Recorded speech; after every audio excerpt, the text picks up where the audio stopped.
Cerita anime ini dilanjutkan dengan diperlihatkannya Bertrand yang datang ke Kaisaran untuk melaporkan mengenai semua yang ia alami selama dirinya tinggal di camp isolasi. Tapi ya, alih-alih dibiarkan masuk, justru dengan fisiknya yang kini berubah menjadi seorang wanita mantap para penjaga gerbang sama sekali tidak mempercayai Bertrand dan mengusirnya secara hina dari Kaisaran ya para penonton.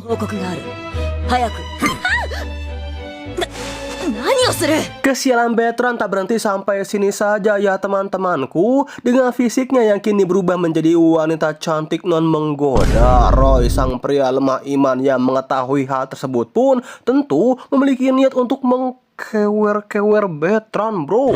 Ya, sebagai seorang kesatria kekaisaran yang memiliki pangkat, tentu tidak sulit sebenarnya bagi Bertrand sih untuk mengirim Roy ke isekai lainnya. Tapi karena kebanggaannya yang tidak bisa sembarangan menarik pedang tanpa perintah kaisar, kini Bertrand hanya bisa pasrah dan mau tidak mau menerima nasibnya yang akan dikewer-kewer oleh Roy. Sampai tiba-tiba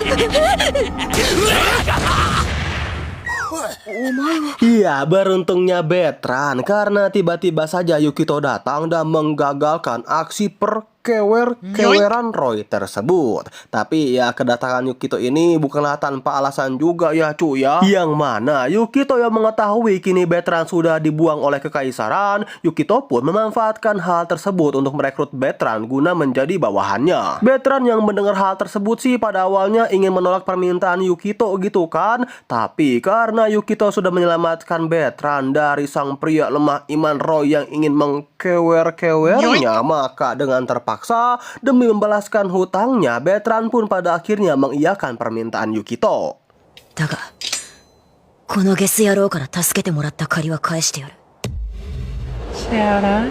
Hingga pada suatu hari ketika para warga desa tengah bertani dan berkebun seperti biasa, tiba-tiba saja ladang mereka diserang oleh sesosok monster raksasa yang berbahaya dan What the dog doing? waduh, terlihat sangat real sekali ya teman-teman animasinya. Para warga desa yang melihat kedatangan monster raksasa bergrafik maksudnya itu bergrafik realistis ini tentu dong langsung lontang-lanting berlari menyelamatkan diri. Tapi di antara para warga desa yang berlari lontang-lantung, terdapat satu pria berbadan kekar bernama Ricky yang memberanikan diri untuk melawan monster yang sangat berbahaya untuk mata para penonton tersebut.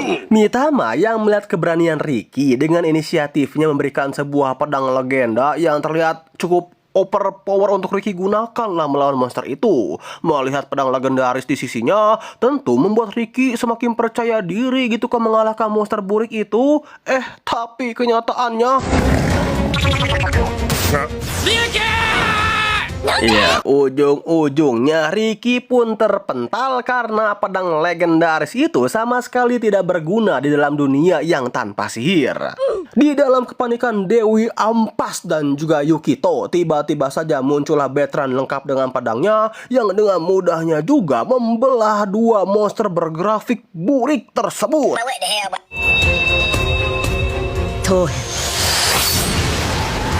Wah, Yukito yang mengetahui bahwa Bertrand ini bisa digunakan sebagai pion, tentu dong memanfaatkan hal tersebut untuk menarik penduduk desa guna mau join ke dalam kultus Mitama. Yang mana di sini Yukito dan Mitama menjanjikan kepada seluruh penduduk desa jika mereka semua mau join ke dalam kultus Mitama, Yukito berjanji bahwa Bertrand sebagai kesatria andalan Mitama akan melindungi ladang mereka dari serangan monster-monster burik di masa depan. Yang tentu dengan strategi picik Yukito ini tidak sedikit penduduk desa yang join gitu kan ke dalam kultus Mitama. Tapi lagi-lagi tak berhenti sampai sini. Yang mana dengan memanfaatkan pengetahuan Yukito dalam dunia sebelumnya, Yukito berhasil membuat tempat penyimpanan makanan tahan lama, makanan yang enak, sampai pengobatan alternatif untuk menarik seluruh penduduk desa ke dalam kultus Mitama. Meanwhile,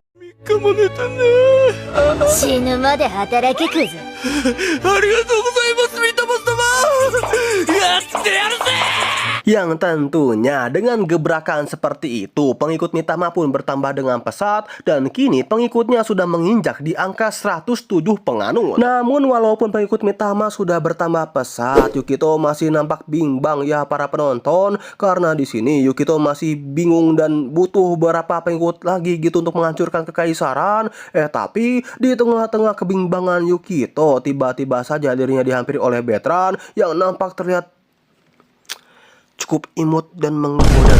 Gaya dengan seragam mednya sembari berkata, 殺せ tak memperdulikan kedepresian Bertrand, Yukito dengan wajah datarnya ini pun bertanya kepada Bertrand mengenai ada berapa sih pasukan yang dimiliki oleh kekaisaran. Bertrand yang mendengar hal tersebut pun seketika lupa akan kedepresiannya dan nampak terlihat penasaran kepada Yukito mengenai maksud dan tujuannya menanyakan hal itu. Mengetahui rasa curiga yang dipancarkan Bertrand, dengan tulus Yukito menjawab bahwa dirinya tidak memiliki tujuan untuk menyerang kekaisaran. Yukito hanya ingin melindungi desa dan menjaga perdamaian yang tentram pada desa ini. Mendengar jawaban yang tulus dari Yukito, Bertrand pun menanggapi bahwa Yukito sudah salah paham dengan kekuatan kekaisaran. Karena kekuatan kekaisaran bukanlah diukur dari seberapa banyak pasukan yang dimiliki oleh kekaisaran, tapi kekaisaran bisa semengerikan itu dikarenakan sebuah pasukan khusus yang diberi nama Archon, sebuah pasukan yang diberikan kekuatan khusus yang sangat overpower dari kekaisaran. Bahkan saking OP-nya kekuatan masing-masing dari mereka, dalam sekali serangan saja dapat meratakan gunung dengan mudah. Mendengar jawaban yang mengejutkan dari Bertrand, Yukito pun langsung bertanya kepada Mitama butuh berapa pengikut jika dirinya bisa menghancurkan sebuah gunung. Dan Mitama pun menjawab dengan santainya, 余裕だね信者数たったの1万人で yap, 10.000 pengikut. Mengetahui kini pengikut Mitama cuman berada di angka 100 pengikut aja, tentu membuat Yukito terlihat putus asa gitu kan untuk mengalahkan pasukan kekaisaran. Tapi mengingat pedang Bertrand dapat dengan mudahnya membelah monster burik menjadi dua, membuat Yukito penasaran apakah pedang milik Bertrand dapat membelah gunung dengan mudahnya juga atau tidak. Nah, karena rasa penasaran tersebutlah, di sini Yukito pun langsung menghampiri Bertrand, tapi dengan cara yang agak susyacu ya, kayak di scene yang satu ini. 壁と女らしくなってきたじゃないか。私を恥ずかしめるつもりか見るだけだって言ってるだろ。 Kalau Ayan jadi Yukito, diselebeu dikit gak ngaruh gak sih? Cuma mengetahui maksud Yukito ini bukanlah main perkewer-keweran dengan dirinya, tentu membuat Bertrand cukup tersinggung dan kecewa. Nah, Yukito sendiri yang melihat Bertrand cukup kecewa mencoba untuk menjelaskan kepada Bertrand mengenai konsep pedang Bertrand yang dapat dengan mudahnya membelah monster burik menjadi dua. Bertrand yang mengetahui maksud dan tujuan Yukito pun dengan percaya diri langsung mengeluarkan pedangnya yang diselimuti dengan aliran arus listrik berwarna ungu tersebut. Yang mana dengan pedang itu Bertrand berhasil dengan mudahnya bahkan tak perlu mengeluarkan tenaga sedikit pun untuk membelah batu raksasa yang ada di hadapannya menjadi dua bagian.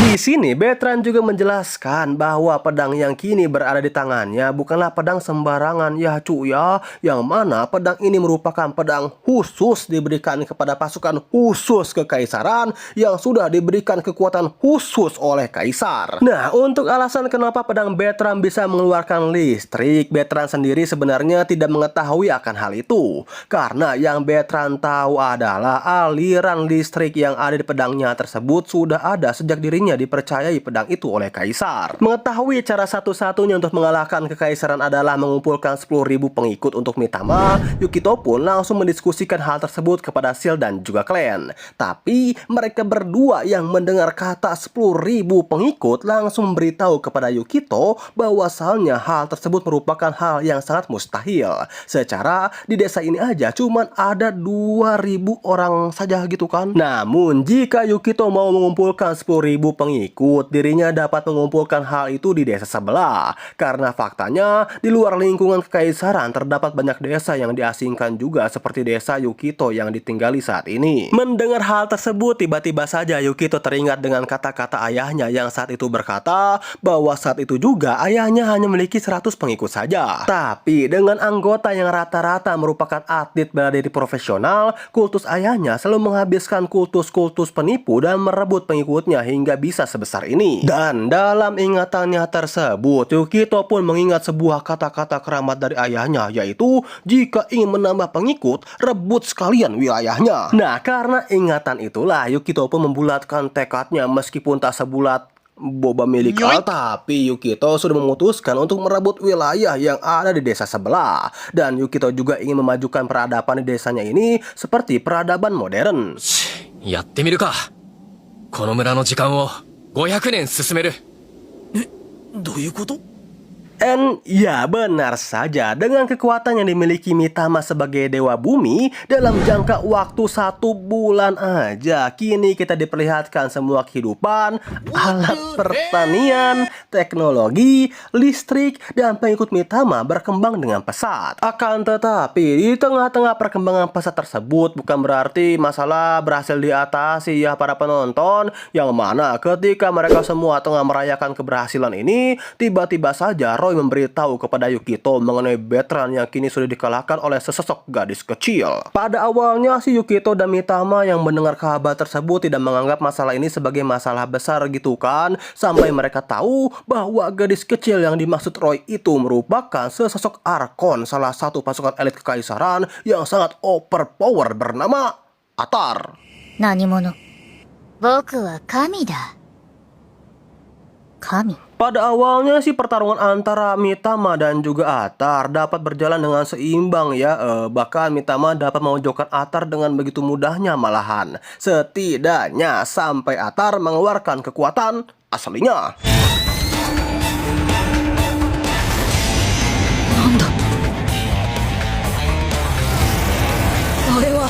Situasi semakin diperburuk ketika kini Mitama sudah tidak bisa lagi melawan karena kehabisan cakra. Yukito yang masih belum siap mati sekarang untuk yang kedua kalinya dalam hidup Yukito meminta bantuan kepada Mitama. Mitama yang mengetahui Yukito memerlukan bantuannya dan hanya bisa mengandalkan dirinya dengan terpaksa. Meskipun Mitama tidak mau, Mitama pun mengeluarkan seluruh kekuatannya untuk memanggil seluruh dewa yang ada.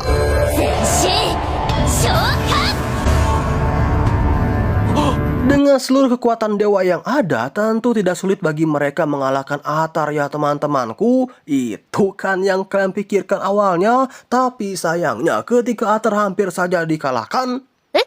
もう帰る？待って！嘘でしょ？このタイミングで？ Yap, setelah melihat jumlah pengikut Mitama yang cenderung sangat sedikit, para dewa pun memutuskan untuk pulang. Dan hasil, Mitama pun terkena ulti gitu kan dari Atar.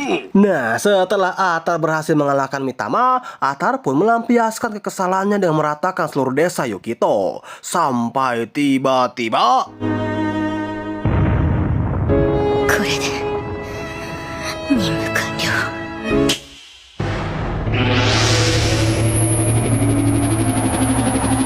Iya, tembakan Atar meleset karena dirinya sudah terkena genjutsu. Di tengah kebingungan Atar dan juga Yukito, tiba-tiba saja muncul sosok klan yang dengan mengejutkannya. Si klan ini ternyata sudah saling mengenal ya cu dengan si Atar. Kok bisa bang? Ya bisa dong anak muda, karena sebenarnya klan ini adalah みたいに接してくれたから楽しかったよ。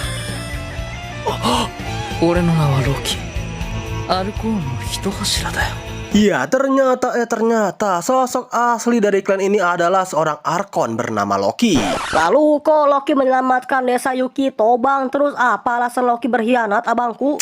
Banyak nanya ya kamu muridku. Ya alasan simpelnya aja sih karena Loki itu ingin menghancurkan kekaisaran. Sedangkan untuk alasan spesifiknya sendiri nanti deh yang kasih tahu sering berjalannya alur cerita. Lanjut, Atar yang mengetahui Loki berkhianat dari dari kekaisaran terlihat sangat murka luar biasa ya teman-teman. Bagaimana tidak, secara bagi Atar, Loki ini merupakan sudah seperti mentornya sendiri. Loki yang menanamkan ideologi kepada Atar untuk membunuh semua pengkhianat tak terkecuali Arkon sekalipun. Tetapi setelah ideologi yang semua ditanamkan kepada dirinya, justru Loki sendirilah yang berkhianat dari kekaisaran dan juga parlemen. Tapi bagi Loki, mengalahkan Atar yang sedang murka bukanlah hal yang sulit ya cu. Yang mana dengan sekali tusukan dan genjutsu yang dimiliki oleh Loki, dirinya berhasil melumpuhkan Atar dengan mudahnya. 弱者は粛清する。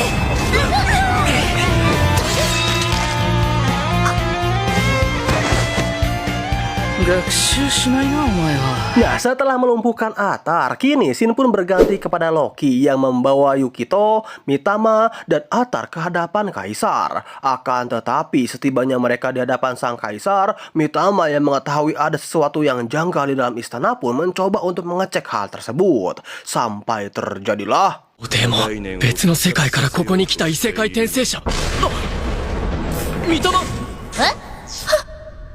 死んでる人と話してるんだもん。 Ya, entah sistem atau apa yang dihancurkan oleh Mitama, tapi yang pasti setelah Mitama menghancurkan benda tersebut, tiba-tiba saja sang kaisar yang tadinya tengah berbicara dengan mereka kini berubah menjadi tengkorak. Berbarengan dengan hal itu, seluruh ruangan istana pun seketika berubah menjadi seperti ruangan server ya bro. Koreksi ya kalau aing salah, tapi ya emang faktanya seperti itu sih. Karena kenyataannya semua pemandangan yang Yukito, Mitama, bahkan Atar lihat sendiri tadi itu hanyalah sebuah gambaran palsu yang dibuat oleh fasilitas ini. Termasuk sang kaisar itu sendiri. Sebenarnya kaisar yang asli itu udah lama mati berabad-abad yang lalu. Nah, setelah kaisar terakhir mati, kaisar yang menggantikannya hanyalah sesosok robot yang dikendalikan oleh sistem yang sudah dibuat oleh kaisar terakhir. Loki pun menuturkan selain menggantikan peran kaisar, sistem ini dapat menganalisis ekonomi, bahan makanan, pertumbuhan dan penurunan populasi umat manusia, sampai fenomena alam serta berbagai macam lainnya untuk menstabilkan kekaisaran. Sekaligus sistem inilah yang orang-orang sebut sebagai parlemen. Buat kalian yang nggak tahu parlemen itu apa, jadi parlemen itu adalah badan legislatif seperti DPR, MPR, DPRD, kepala desa, dan berbagai macam halnya lah. Tapi bentar bang, kok bisa abangku di dunia isekai yang tak memiliki teknologi ini ada sebuah sistem yang sangat luar biasa canggihnya bang? Kalian terlalu naif muridku, karena sebenarnya dunia tempat Yukito berada ini bukanlah dunia isekai ya teman-teman, melainkan bumi. Ya, kalian gak salah dengar, bumi. Jadi kalian pasti ingat kan ketika Yukito diterjunkan ke laut oleh ayahnya, di situ Yukito sempat mengucapkan permintaan kepada dewa untuk mengirimkannya ke dunia yang tidak memiliki agama maupun dewa sendiri. Nah, Mitama mengabulkan hal tersebut dengan membawa Yukito pada ribuan tahun ke masa depan. Tepat setelah dunia atau bumi sudah mengalami bencana alam yang sangat besar sampai-sampai memusnahkan seluruh umat manusia. Nah, manusia yang bertahan dan sekelompok orang pintar memutuskan untuk membangun negeri yang tak akan bisa dihancurkan lagi. Dan setelah itu mereka semua menghapuskan kepercayaan mengenai agama dan juga para dewa. Nah, Yukito yang mendengar semua informasi dari Mitama hanya bisa berkata, やっぱり神なんてクソだな。なんだそれ、なんだよそれ。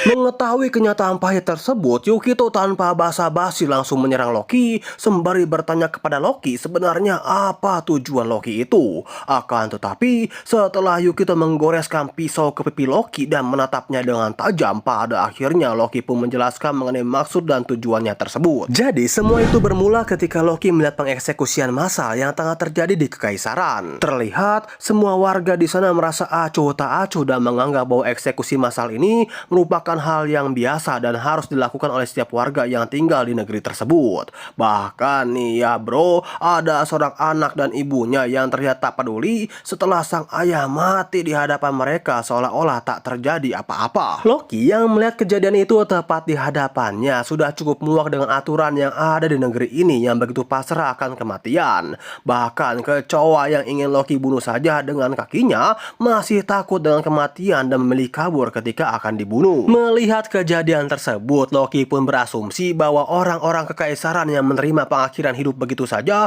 lebih buruk dari serangga. Nah, di tengah-tengah kekesalan Loki dengan sistem kekaisaran, secara tidak sengaja Loki menemukan sebuah dokumen yang berisi mengenai peradaban kuno. Peradaban kuno yang dimaksud di sini itu merupakan peradaban modern sebelum terjadi bencana yang hampir memusnahkan umat manusia ya para penonton. Yang mana di situ Loki melihat sebuah peradaban yang damai, bebas, dan masih adanya kepercayaan terhadap dewa. Pada saat itu Loki masih nampak kebingungan ya bro, apa sih yang dimaksud dewa tersebut dan kenapa mereka dipuja-puja? Lalu kenapa gitu kan nama pasukan Arkon seperti Loki, Atar, Dakini, sampai Gaia diambil dari nama dewa-dewa yang dulu disembah oleh umat manusia. Sampai Loki pun menyamar menjadi sosok pria bernama Glenn dan mulai hidup di camp isolasi. Kehidupan di camp isolasi ini jauh berbeda dengan kehidupan yang ada di kekaisaran ya bro, yang mana warga di sini terlihat hidup dengan bebas, tanpa beban, dan pastinya tanpa aturan yang mengharuskan mati tanpa alasan. Sekaligus di sini pula lah Loki menemukan jawaban yang ia cari-cari selama ini mengenai dewa melalui Yukito. Melalui Yukito, Loki dapat bertemu dengan Mitama sang dewi sesungguhnya. Loki dapat melihat hal-hal yang sangat luar biasa yang belum pernah ia lihat selama hidupnya. Loki juga dapat mengetahui sumber kekuatan dewa, serta Loki dapat mengetahui bahwa dewa tidak dapat ditipu oleh tipu dayanya. Hal itu ditunjukkan ketika Mitama secara terang-terangan mengatakan kepada Loki bahwa dirinya merupakan seorang wanita. Serta dari pertemuannya dengan Yukito inilah Loki pun mulai mendapatkan cara untuk mewujudkan keinginannya, yaitu menjadi dewa sungguhan. Kenapa Loki bisa seperti itu? Karena sebenarnya selama ini Loki sudah diam-diam menuju camp isolasi lain dan berhasil mengumpulkan beberapa penganut yang menyembah dirinya. Dan kalian tahu apa yang terjadi? Yap, setelah Loki mendapatkan puluhan pengikut, Loki dapat merasakan aliran kekuatan yang menyelimuti dirinya seperti kekuatan dewa. Dan ya, dari kejadian itu Loki pun sadar mengapa pasukan Arkon diciptakan serta nama mereka yang dibuat mirip seperti nama-nama dewa. Karena para Arkon diciptakan untuk menjadi sesosok dewa itu sendiri. 広告を崩壊させ、俺たちは本物の神になる。 Atar yang mendengar tujuan Loki tentu tak dapat menerimanya ya para penonton, karena bagaimanapun juga Arkon sudah ditakdirkan untuk melayani kaisar dan parlemen seumur hidup mereka. Tapi di situ Loki langsung membalas perkataan Atar dengan mengatakan bahwa semua Arkon selain Atar sudah Loki beritahu tentang tujuannya tersebut. Dan tanpa diduga-duga semua Arkon setuju dan tidak ada yang membantah sama sekali mengenai rencana Loki ini. Hal itu bisa terjadi karena memang seluruh Arkon sudah mulai muak gitu kan dengan sistem kekaisaran, dan mereka semua sudah ingin menjadi dewa sungguhan di dunia ini. Yukito yang mendengar semua cerita Loki dan tujuannya mulai sadar bahwa apapun pilihan Yukito tidak ada yang menguntungkan baginya. Karena jika Yukito memilih tidak menghancurkan kekaisaran, desa mereka akan dibantai oleh seluruh Arkon, ataupun jika Yukito memilih menghancurkan kekaisaran, sudah dapat dipastikan bahwa jika nantinya pasti akan ada perselisihan di antara para Arkon mengenai tahta dewa, dan juga pastinya desa mereka akan terseret. Yang maka dari itu sembari Mitama mengumpulkan pengikutnya, Yukito lebih memilih untuk menghancurkan kekaisaran.